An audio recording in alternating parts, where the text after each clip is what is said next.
Hello guys, இன்னைக்கு நம்ம சேனல்ல என்ன ரெசிபி பார்க்க போறோம்னா தைப்பூசம் ஸ்பெஷல் ரெசிபி திணை லட்டு ரெசிபி தான் பார்க்க போறோம்.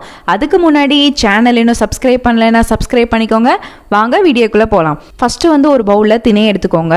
அதனால அலசிட்டு தண்ணியெல்லாம் வடிச்சிட்டு ஒரு கிளீனான கிளாத்ல ரூம்ல நல்லா காய வச்சு எடுத்து வச்சுக்கோங்க. அதுக்கப்புறம் ஒரு பேன்ல திணையை ஆட் பண்ணிட்டு நல்லா ட்ரை ரோஸ்ட் பண்ணி எடுத்து வச்சுக்கோங்க. திணையை நல்லா ஆற வச்சுட்டு ஒரு மிக்ஸி ஜாருக்குள்ள டிரான்ஸ்ஃபர் பண்ணிட்டு ஏலக்காய் ஆட் பண்ணிட்டு நல்லா அரைச்சு எடுத்துக்கோங்க. அதுக்கப்புறம் வெல்லம் இல்லைன்னா நாட்டு சர்க்கரை இல்லைன்னா சர்க்கரை ஆட் பண்ணி நல்லா இன்னொரு தடவை கிரைண்ட் பண்ணி எடுத்துக்கோங்க. இப்போ ஒரு பேன்ல நெய் ஆட் பண்ணிட்டு உங்களுக்கு தேவையான நட்ஸ் எல்லாம் ஆட் பண்ணிட்டு நல்லா ரோஸ்ட் பண்ணி எடுத்துக்கோங்க. இப்போ அதே பேன்லயே நம்ம அரைச்சு வச்சிருக்க திணை மாவை ஆட் பண்ணிக்கலாம். ஆட் பண்ணிட்டு தேன் ஆட் பண்ணிக்கோங்க. தேன் ஆட் பண்ணிட்டு கொஞ்சம் கொஞ்சமா நெய் ஊற்றி நல்லா லட்டு மாதிரி பிடிச்சிக்கோங்க.